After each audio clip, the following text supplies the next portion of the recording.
vecteur directeur et équation cartésienne de droite. Commençons par la définition. Toute droite du plan possède une équation de la forme AX plus BY plus C égale à 0, où A et B sont deux réels avec A ou B non nuls. Et cette équation s'appelle l'équation cartésienne de la droite.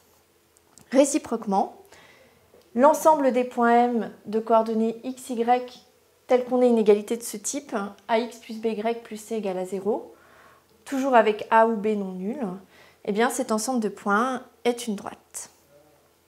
Donc vous avez ici une nouvelle forme d'équation de droite.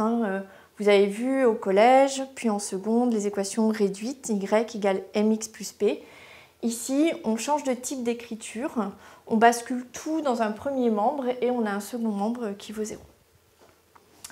Alors, un exemple, 5x moins 2y plus 1 égale à 0, c'est ce qu'on appelle une équation donc cartésienne de droite. La valeur de A, c'est 5, B, c'est moins 2, et C, c'est 1. Alors, vous ferez attention à une chose, c'est que, en ce qui concerne les équations cartésiennes, on en a plusieurs. Une équation cartésienne, ce n'est pas unique. Par exemple, en multipliant cette écriture par 2, j'obtiens 10x moins 4y plus 2 égale à 0, et c'est une autre équation cartésienne, mais de la même droite. Et puis, bien sûr, vous avez toujours la possibilité de vous ramener à des choses que vous connaissiez déjà, à savoir les équations réduites, tout simplement en isolant y. Donc, j'ai repris cette égalité, j'ai mis le y ici à gauche, j'ai basculé tout le reste dans le membre de droite et j'obtiens y égale 5 demi de x plus 1 demi, l'équation réduite. Alors, une chose très importante dans ces équations cartésiennes de droite, c'est un vecteur directeur. Donc, vous avez ici une propriété qu'il faut absolument connaître par cœur. Lorsqu'on a une équation de droite sous la forme ax plus by plus c égale à 0, alors on obtient un vecteur directeur de cette droite en prenant le vecteur u de coordonnées moins b, a. Donc vous faites attention au moins ici devant la valeur de b, il ne faut pas l'oublier. Alors je vous propose un exemple. Donc j'ai repris l'écriture qui était là, 5x moins 2y plus 1 égale à 0. Donc on va construire la droite et puis visualiser un vecteur directeur. Donc d'après la propriété qui est juste au-dessus, on a comme vecteur directeur le vecteur de coordonnées 2, 5. J'ai ici moins b. Mais comme b c'était moins 2, j'ai moins 2. Donc 2, 5. Donc c'est un vecteur directeur. Alors ça ne me suffit pas pour tracer la droite, il me faut un point aussi. Donc j'ai pris le point de coordonnées 1, 3 que j'ai obtenu en remplaçant x par 1 là-dedans et en calculant la valeur de y qui correspond. Donc regardez le dessin. Le point de coordonnées 1, 3 est ici.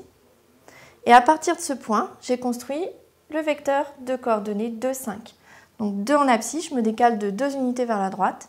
5 en ordonnée, je suis montée de 5. Ça m'a donné donc le vecteur ici en orange, vecteur u, qui est un vecteur directeur de la droite. Et la droite est tracée en blanc, là. Vous voyez que le vecteur u dirige cette droite. En résumé, vous devez connaître ce qu'on appelle une équation cartésienne de droite, c'est-à-dire l'écriture ax plus by plus c égale à 0. Et vous devez absolument apprendre par cœur que lorsqu'on a une écriture de cette forme, eh bien, en prenant le vecteur de coordonnées moins ba, on obtient un vecteur directeur de la droite. Pour trouver un point qui est situé sur la droite, j'ai pris l'équation de la droite et j'ai choisi une valeur de x au hasard. Donc j'ai pris une valeur de x pas trop compliquée, par exemple x égale à 1, et j'ai calculé le y correspondant, ça m'a donné 5 moins 2y plus 1 égale à 0, donc ça fait 6 moins 2y égale à 0, donc 2y égale 6 et y égale 3, ce qui m'a permis d'obtenir le point de coordonnées 1, 3. Évidemment, vous pouvez trouver d'autres points de la droite en choisissant d'autres valeurs de x.